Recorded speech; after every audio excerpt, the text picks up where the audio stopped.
بسم اللہ الرحمن الرحیم الحمدللہ رب العالمین والصلاة والسلام علی خاتم الانبیاء والمرسلین محمد وعلی آلہ واصحابہ اجمعین۔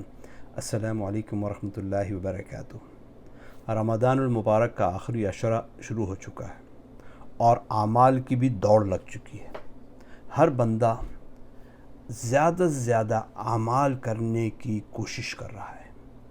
ہم نے یہ کوشش اور یہ دوڑ صرف اس عشرے میں نہیں کرنی بلکہ یا اس ماہ مبارک میں نہیں کرنی، بلکہ اس کو اپنے آنے والے جو ہمارے ایام ہیں ان میں بھی ہم نے اس کی کوشش کرتے رہنا ہے۔ یہ ایک طریقے سے ایک ٹریننگ کیمپ ہے کہ جہاں پر ہم اپنے آپ کو پریپیئر کرتے ہیں کہ باقی ماہ مبارک باقی جو ایام ہیں ان میں بھی ہم اتنی ہی عبادت یا اسی طرح جو ہے خشوع و خضوع کے ساتھ اللہ سبحانہ و تعالیٰ کی عبادت کریں۔ یہ ہماری کوشش ہونی چاہیے۔ ابھی اعمال کی دوڑ ہے، آخری عشرہ ہے، ہم فنشنگ لائن کے قریب پہنچنے والے ہیں۔ جیسے آپ نے دیکھا ہوگا کہ جو ریس ہوتی ہے، میراتھن ہو رہی ہو اور لوگ دوڑ رہے ہیں اور وہ فنشنگ لائن کے قریب پہنچے ہوئے ہیں، یا جس طرح گھوڑوں کی ریس ہوتی ہے، وہ فنشنگ لائن کے قریب ہو تو وہ اور تیز کر دیتے ہیں، وہ اپنی ساری انرجیز، ساری قوت طاقت جو ہے وہ لگا دیتے ہیں تاکہ فنشنگ لائن پہ سب سے پہلے پہنچ جائیں۔ اب یہ آخری ایام ہیں تو ہمیں بھی چاہیے کہ ہم اپنی تمام انرجیز اس میں لگا دیں کہ زیادہ سے زیادہ ہم جو ہے قرآن پاک کی تلاوت کریں، زیادہ سے زیادہ استغفار کریں، زیادہ سے زیادہ نوافل ادا کریں، زیادہ سے زیادہ قیام اللیل کریں، اور جتنا زیادہ سے زیادہ صدقہ خیرات فطرہ دے سکتے ہیں وہ ان دنوں میں دیں تاکہ ہم اللہ سبحانہ و تعالی ہم سے راضی ہو جائے۔ ہم نے ابھی رجوع کرنا ہے، رجوع الی اللہ، یہ اس وقت کی اہم ضرورت ہے، اور گناہوں سے پرہیز کرنا ہے۔ گناہ ہو جاتے ہیں، آخری عشرہ ہے اور شیطان اس مہینے میں چین ہے، لیکن پھر بھی گناہ ہوتے ہیں کیونکہ ہمارا نفس ہمارے ساتھ لگا ہوا ہے۔ ایک حدیث سے صحیح مسلم کی حضور پاک صلی اللہ علیہ وسلم نے فرمایا کہ اگر تم سب کے سب ملائکہ کی طرح ہو جاؤ کہ جن سے کوئی گناہ سرزد نہیں ہوتا، تو اللہ سبحانہ و تعالیٰ ایک دوسری مخلوق کو جو ہے وہ پیدا کر دے گا اور پھر وہ اللہ سے معافی مانگے گی اور اللہ ان کی مغفرت کا فیصلہ کرے گا۔ تو اللہ سبحانہ و تعالیٰ کو اپنا وہ بندہ بہت زیادہ پسند ہے کہ جس سے اگر کوئی گناہ ہو جائے اور وہ اللہ کی طرف رجوع کرے، اللہ سے معافی مانگے کہ اللہ مجھ سے گناہ ہوا، میں عاجز ہوں، میں خطا کار ہوں، میں گناہ کار ہوں، تو معاف کرنے والا ہے، مجھے معاف کر دے۔ حضرت آدم علیہ السلام اور اماں حوا علیہ السلام، ان سے غلطی ایک سرزد ہو گئی تو ان کو جنت سے نکال دیا گیا۔ جب ان کو جنت سے نکالا گیا تو جب وہ زمین پر آئے تو اللہ سبحانہ و تعالیٰ نے ان کی معافی کا ذکر قرآن پاک میں فرما دیا۔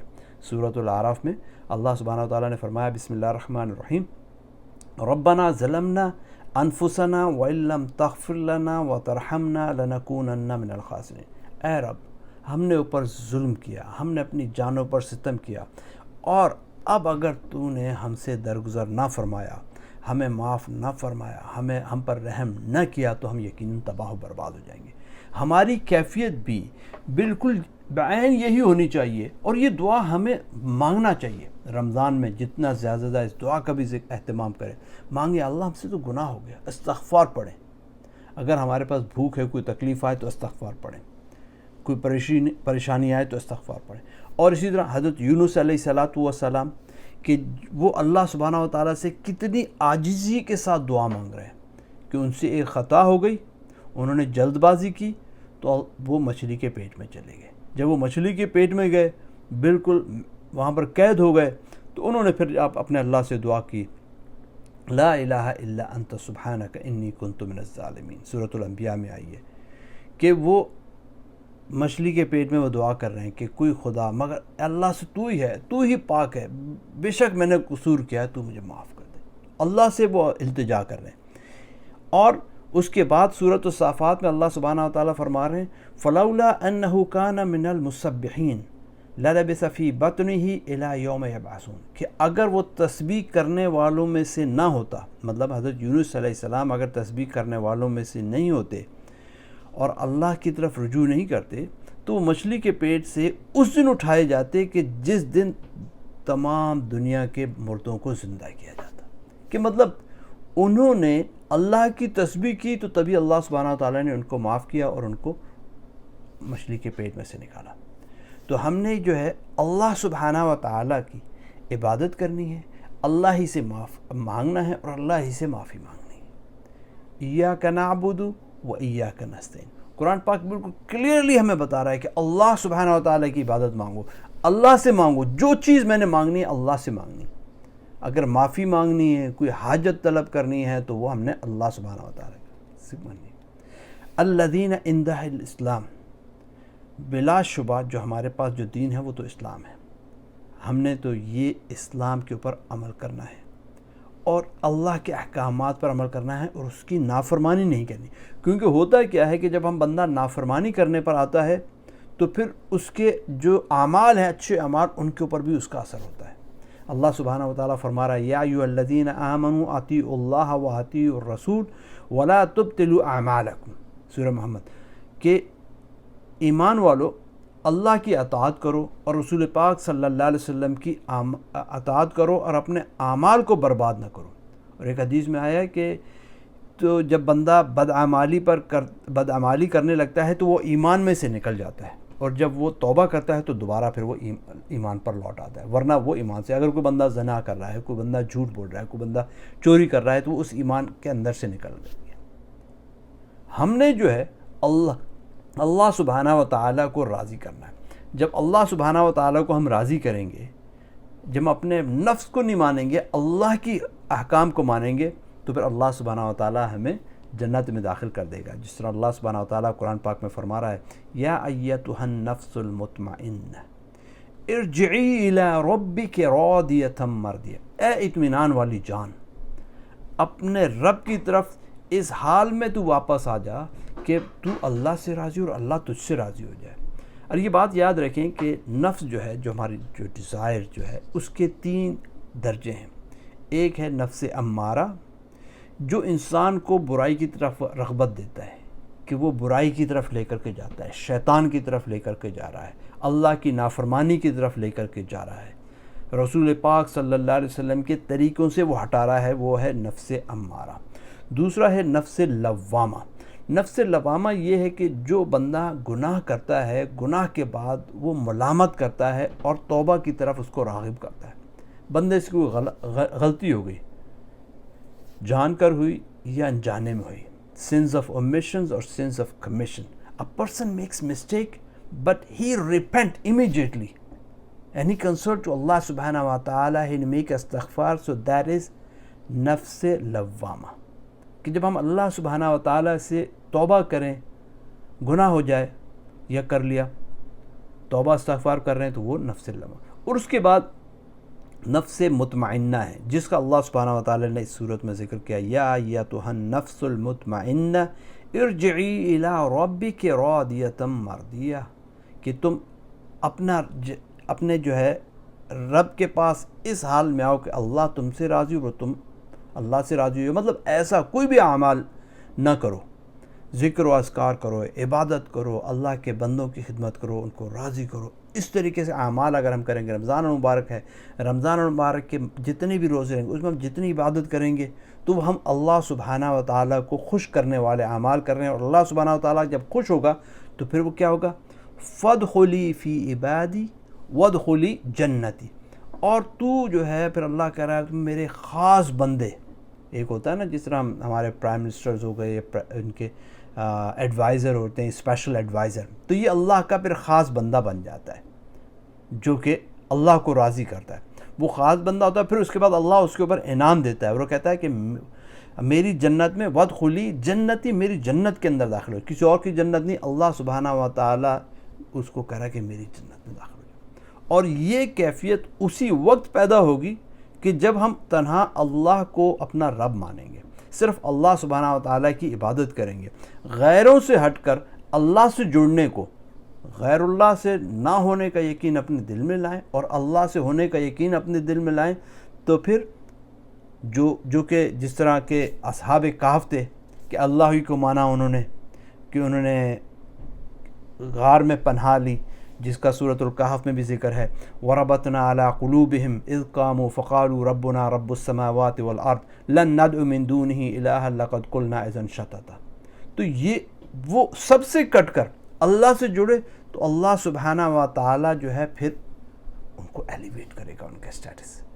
اور حضور پاک صلی اللہ علیہ وسلم جو ہے جب ان پر تکالیف، اب یہ بات آپ ذہن میں رکھیں کہ ہم ان اسباب کی دنیا میں رہ رہے ہیں، یہاں پر بہت سارے عوامل اور حوادث ہمارے آس پاس ہو رہے ہیں، اور وہ عوامل اور حوادث جو ہو رہے ہیں وہ بھی اللہ سبحانہ و تعالیٰ کی طرف سے آ رہے ہیں اور ہمیں آزمانے کے لیے آ رہے ہیں. کچھ شیطان کے سیٹ کیے ہوئے ٹریپ ہیں جو کہ رمضان شروع ہونے سے پہلے وہ ٹریپ کر کے سیٹ کر کے چلا جاتا ہے، ہم ان میں بھی پھنستے ہیں، ہم ان میں الجھتے ہیں. تو یہ سب چیزیں ہو رہی ہیں، ان سے ہمیں بچنا ہے جب ہم، اور یہ ہوں گی کیونکہ رمضان میں بھی اور رمضان کے باہر بھی ہوں گی. وَلَنَبْلُوَنَّكُمْ بِشَيْءٍ مِّنَ الْخَوْفِ وَالْجُوعِ وَنَقْصٍ مِّنَ الْأَمْوَالِ وَالْأَنفُسِ وَالثَّمَرَاتِ وَبَشِّرِ الصَّابِرِينَ، کہ یہ ٹیسٹ آئیں گے اور جو صبر کرنے والے ہیں ان کو خوشخبری دے. یہ ٹیسٹ تو لازمی آئیں گے. حضور پاک صلی اللہ علیہ وسلم مکہ میں تھے، ان کے اوپر کتنی تکالیف آئیں، اور وہ تکالیف میں سب میں، اور جب وہ لوگوں کو دعوت دیتے تھے تو یہ کیا کہتے؟ یا ایھا الناس قولوا لا الہ الا اللہ تفلحوا، اے لوگو لا الہ الا اللہ کہو اور تم فلاح پا جاؤ گے. اس ٹائم وہ عبادت. اب ہم نے پہلے تو اپنے یقین کو سب سے پہلے جو ہے وہ بنانا ہے کہ ہمارا یقین جو ہے اللہ کے ساتھ جڑ جاؤ، کہ اللہ کی ہم عبادت کرنے والے بن جائیں، تاکہ ہم ان لوگوں میں سے ہو جائیں کہ جو کہ کامیاب لوگ ہیں. ورنہ اگر ہم ان لوگوں سے لوگوں میں سے نہ ہوئے کہ جو کہ کامیاب ہیں، جو کہ اطیع اللہ اطیع الرسول کرتے ہیں، ہم شیطان کے ساتھی بن گئے، تو پھر ہمارا خاتمہ پھر شیطان کے ساتھ ہی ہوگا. اللہ سبحانہ و تعالیٰ ہم سب کو محفوظ فرمائے. اللہم اجرنی من النار، اللہم اجرنی من النار. سب سے آخر میں اب میں ایک حدیث ہے ترمذی کی، وہ اور جو کہ حضرت عائشہ رضی اللہ عنہ سے مروی ہے کہ حضور پاک صلی اللہ علیہ وسلم نے فرمایا، حضرت عائشہ رضی اللہ عنہ نے حضور پاک صلی اللہ علیہ وسلم سے رمضان کے آخری عشرے کی دعا کا پوچھا، تو آپ صلی اللہ علیہ وسلم نے ایک دعا فرمائی کہ بھی اس دعا کو یاد کرو. اور اس دعا کو بتانے سے پہلے میں آپ کو ایک تھوڑی سی وضاحت کروں کہ اللہ سبحانہ و تعالیٰ جب ہم استغفار کرتے ہیں تو اللہ سبحانہ و تعالیٰ ہمارے گناہوں کو معاف کر دیتا ہے. وہ ہے استغفار، اور اللہ سبحانہ و تعالیٰ معاف کرنے والا ہے. وہ معافی جو ہے جس جگہ پر ہم نے کی، اس جگہ کو یاد ہوتا ہے کہ وہ ہم نے وہاں پر گناہ کیا. فرشتوں نے بھی لکھا ہے، ان کو بھی پتہ ہے. اللہ معاف تو کر دیتا ہے ہمیں، لیکن وہ ہے. لیکن ایک اور اللہ کی ایک اور خاصیت ہے، وہ ہے عفو.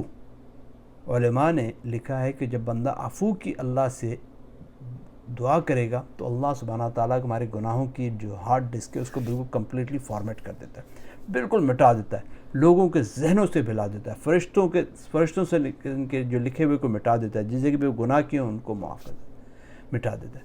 تو وہ دعا ہے اللہم انک عفو کریم تحب العفو فاعف عنی. اے اللہ تو معاف کرنے والا ہے. اور یہ چیز جو ہے جب بھی آپ دعا مانگیں اس کا ایک قاعدہ آپ اپنے ذہن میں رکھیں کہ پہلے اللہ سبحانہ و تعالیٰ کی بڑائی کو ہم بیان کریں، اس کے بعد اس کی تھوڑی سی بڑائی کرنے کے بعد اس کی، یا اللہ تو کیسا ہے، تو نے میرے پر کتنے احسان کیے، تو نے ماضی میں بھی یہ کیا، اور پھر اس کے سامنے اپنی حاجات رکھیں. تو یہاں پر بھی اے اللہ تو معاف کرنے والا ہے اور تو معافی کو پسند فرماتا ہے اور تو مجھ کو معاف کر دے. اللہ سے جب اس طرح ہم گڑ گڑا کے دعا، اور یہ دعا جو ہے اللہم انک عفو کریم تحب العفو فاعف عنی، یہ صرف رمضان کی دعا نہیں ہے. جس طرح ربنا آتنا فی الدنیا حسنۃ وفی الآخرۃ حسنۃ وقنا عذاب النار، یہ جو دعائیں ہیں ربنا ظلمنا انفسنا وان لم تغفر لنا وترحمنا لنکونن من الخاسرین، یہ صرف دعائیں صرف رمضان کے لیے نہیں ہیں. یہ دعائیں تو ہم نے ہر حالت میں، ہر دن، ہر وقت ہمیں مانگنی چاہیے تاکہ ہم اللہ کا قرب حاصل کریں. اور خاص طور پہ اس رمضان کے مہینے میں اور اس آخری عشرے میں، اور وہ عشرہ کہ جس میں قرآن پاک نازل ہوا، اب اس قرآن پاک سے جو بھی جڑا وہ معتبر بن گیا. حضرت جبرائیل علیہ السلام اس قرآن پاک کو لے کر نیچے آئے، حضور پاک صلی اللہ علیہ وسلم پر نازل ہوا جب قرآن، تو وہ جبرائیل امین بن گئے، وہ روح القدس بن گئے. تنزل الملائکۃ والروح، وہ روح القدس کا بن گیا. اور یہ قرآن حضور پاک صلی اللہ علیہ وسلم پر نازل ہوا.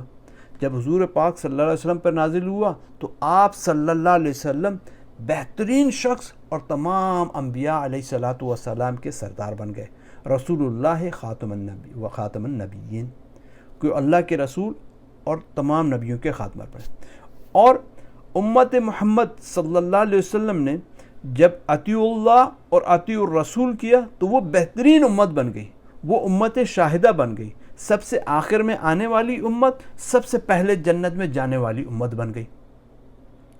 کنتم، اور اللہ سبحانہ تعالیٰ نے قرآن پاک میں بھی کہہ دیا کنتم خیر امت اخرجت للناس، اور یہ قرآن لیلۃ القدر میں نازل ہوا، دا نائٹ آف پاور، ایسی پاور والی رات میں نازل ہوا، اور وہ یہ رات بن گئی۔ انشاءاللہ کل میں اس پر ہم اپنا ویلاگ کریں گے کہ لیلۃ القدر ہے کیا چیز، اس کو ہم کل کریں گے۔ تو وہ لیلۃ القدر بہترین رات بن گئی، اور یہ قرآن اس ماہ مبارک میں نازل ہوا جس میں لیلۃ القدر ہے، تو یہ ماہ مبارک بہترین مبارک ماہ بن گیا۔ تو اور یہ قرآن جس دل میں اترا یا اس قرآن کو جس بندے نے سمجھا، وہ دل، وہ بندہ بہترین بندہ بن گیا۔ تو ہم قرآن پاک سے جڑ جائیں۔